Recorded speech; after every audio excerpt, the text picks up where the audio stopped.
We're at the Festival of Dreams. There's so much to see, and something that I never realised, there is flower reading. We bumped into Cheralyn wandering around the stalls here. Cheralyn, flower reading. I've never heard of it. It's a very, very old modality.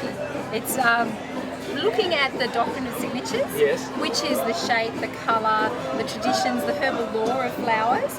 And you can use them for healing, but there's also divinational aspects to them as well. Now, the Aboriginal people would know a lot about the natural therapies of what flowers and things can do.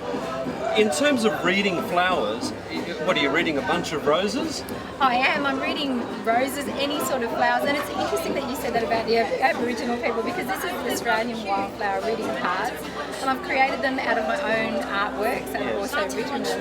And it's things that they did use things, and they do use things for healing modalities.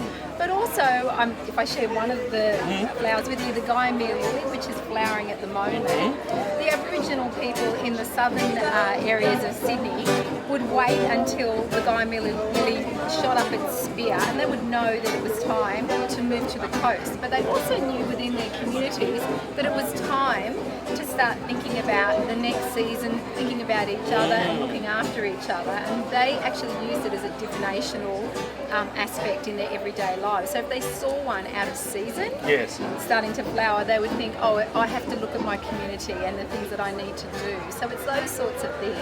Now, how did you get into this? Because I imagine there's not many people that do it. I have never heard of it, actually. Okay. Well, I just really loved botany as a child, like when I was at school.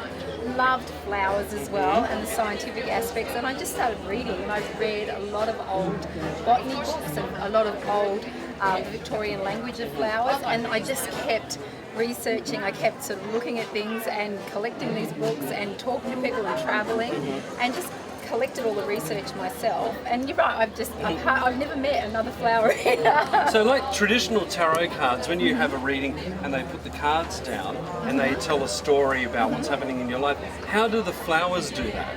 In exactly the same sort of way. I'd sort of say with oracle cards, we have keyword meanings with the flowers, and the flowers that I've actually painted are flowers that I've seen and used as well. But they're exactly the same. So you can use them as a card of the day, you can use them in spreads as well, and the messages in the cards are the same as the messages in the actual flowers and the meanings.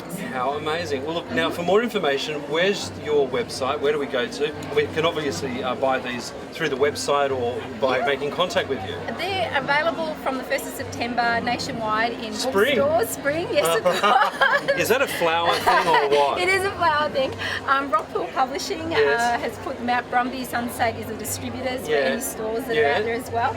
And my website is CheralynDarcey.com, and there's rockpoolpublishing.com.au. Fantastic. Well, lovely to talk to you. Lovely to Congratulations meet you. on the Thank new you so cards. It's much. really very interesting. There you have the Festival of Dreams and these wonderful wildflower cards. So I'm going to go have a wildflower reading this afternoon with Cheralyn.